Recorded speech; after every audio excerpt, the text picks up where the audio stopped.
तो अभी हमने एक्टिविटी में ये देखा कि जो फर्स्ट केस था उसमें इमेज को मैप करना मुश्किल था, पर जो सेकंड केस था उसमें हमारा काम इजी हो गया। ये हमारा काम इजी कैसे हुआ, इसको हम कोऑर्डिनेट ज्योमेट्री की मदद से समझ सकते हैं। आप कोऑर्डिनेट ज्योमेट्री को अपनी डेली लाइफ में कई जगह देख सकते हैं। मैं आपको एक एग्जाम्पल देती हूँ। फॉर एग्जाम्पल, अगर ये आपका एक क्लासरूम है जिसके अंदर बच्चे इन 5 रोज में बैठते हैं, A, B, C, D और E, और हर रो में 4 बेंचेस हैं। अब अगर आपको ये पता लगाना है कि कोई बच्चा एग्जैक्टली कौन सी बेंच पे बैठता है, तो आप क्या करेंगे? आप सबसे पहले ये पता लगाएंगे कि वो कौन सी रो में बैठता है। लेट्स से वो रो C में बैठता है। उसके बाद आप ये पता लगाएंगे कि वो इस रो में कौन सी बेंच पे बैठता है। लेट्स से वो सेकंड बेंच पे बैठता है, दैट मीन्स वो इधर बैठता होगा। इसी तरह से आप किसी भी बच्चे की लोकेशन पता कर सकते हैं। अगर मैं आपको बोलूं कि कोई बच्चा है जो रो D की 3rd बेंच पे बैठता है, तो आप क्या करेंगे?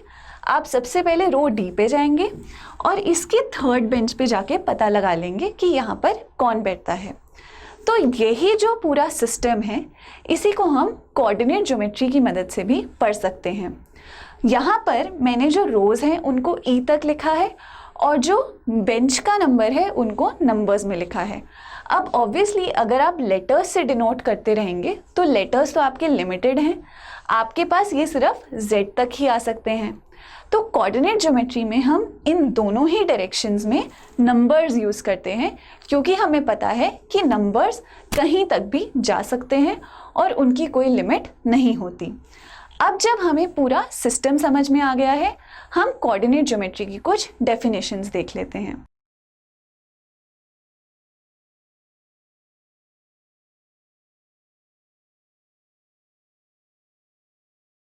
तो अब हम कोऑर्डिनेट ज्योमेट्री की कुछ टर्म्स पढ़ते हैं। यहाँ पर अगर हमें किसी भी पॉइंट की एग्जैक्ट लोकेशन पता लगानी होती है तो हमें कोऑर्डिनेट प्लेन या फिर कार्टेशियन प्लेन या फिर XY प्लेन का इस्तेमाल करते हैं, जो मैंने यहाँ पर ड्रॉ किया है। आपको दिख रहा होगा कि यहाँ पर 2 लाइंस हैं, एक हॉरिजॉन्टल और एक वर्टिकल। जो हॉरिजॉन्टल लाइन है इसे हम बोलते हैं X एक्सिस और जो वर्टिकल लाइन है इसे हम बोलते हैं Y एक्सिस। आपको शायद दिख रहा होगा कि दोनों ही X और Y एक्सिस नंबर लाइंस हैं जिनको हमने एक दूसरे के परपेंडिकुलर प्लेस कर दिया है और ये दोनों अपने जीरोस पर मीट करती हैं। ये जो हमारा 0 पॉइंट है इसको हम बोलते हैं ओरिजिन। ये ओरिजिन हमारा रेफरेंस पॉइंट होता है जिससे हम किसी भी पॉइंट की लोकेशन पता लगा लेते हैं। अगर हम ओरिजिन की राइट साइड पर जाते हैं तो हमें पॉजिटिव वैल्यूज़ ऑफ x मिलती हैं, यहाँ पर हम लिखते हैं x। और अगर हम लेफ़्ट साइड पर जाते हैं तो हमें नेगेटिव वैल्यूज़ ऑफ x मिलती हैं और यहाँ पर हम लिखते हैं x डैश। इसी तरह से ओरिजिन के ऊपर हमें पॉजिटिव वैल्यूज़ ऑफ y मिलती हैं और हम यहाँ लिखते हैं y, और नीचे जाने पे हमें नेगेटिव वैल्यूज़ ऑफ y मिलती हैं और हम यहाँ पे लिखते हैं y डैश। हम इधर इधर ऊपर और नीचे सभी डायरेक्शंस में इन्फिनिटी तक जा सकते हैं। अब आपको एक और चीज़ मैं बताना चाहती हूँ। अगर हम कभी भी राइट डायरेक्शन में जाएंगे तो हम ये बोलेंगे कि हम पॉजिटिव x डायरेक्शन में जा रहे हैं। अगर हम कभी भी लेफ़्ट डायरेक्शन में जाएंगे तो हम बोलते हैं हम नेगेटिव x डायरेक्शन में जा रहे हैं। कभी भी ऊपर जाने पे पॉजिटिव y और नीचे जाने पे नेगेटिव y डायरेक्शन में हम जाते हैं।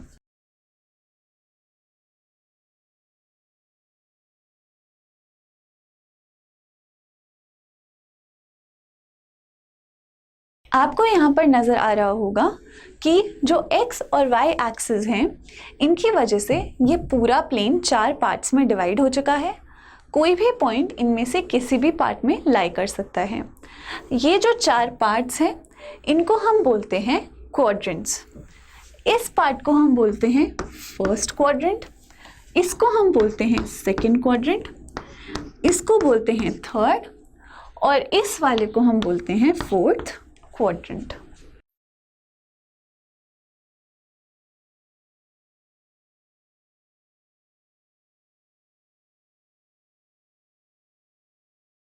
तो अगर हमें किसी भी पॉइंट को इस प्लेन में लोकेट करना है, हमें 2 चीज़ों की ज़रूरत होगी। एक तो उसके x कोऑर्डिनेट की और दूसरा उसके y कोऑर्डिनेट की। किसी भी पॉइंट के x कोऑर्डिनेट को हम एब्सिसा कहते हैं और y कोऑर्डिनेट को हम ऑर्डिनेट कहते हैं। अब हम एक एग्जाम्पल देखते हैं। लेट्स से हमें किसी पॉइंट 2,3 को यहाँ पर लोकेट करना है। तो सबसे पहले हम x डायरेक्शन में मूव करेंगे।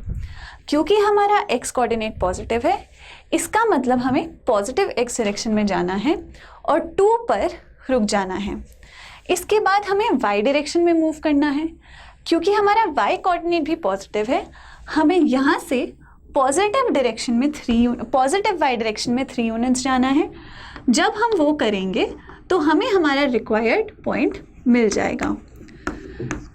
इस केस में हम राइट साइड में 2 यूनिट्स गए हैं और अपवर्ड डायरेक्शन में 3 यूनिट्स गए हैं।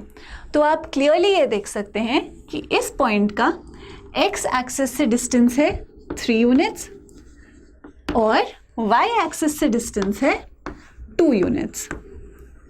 ये चीज़ आपको यहाँ पर क्लियरली दिख रही होगी। अब हम एक और एग्जाम्पल लेते हैं।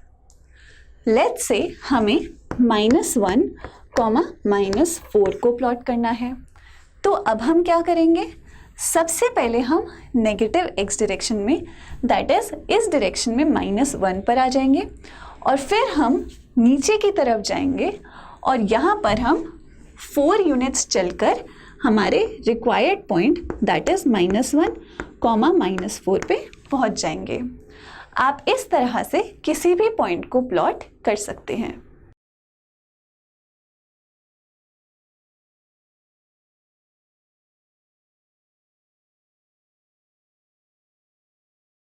तो अभी हमने देखा था कि 2,3 फर्स्ट क्वाड्रेंट में आया था और -1, -4 थर्ड क्वाड्रेंट में आया था।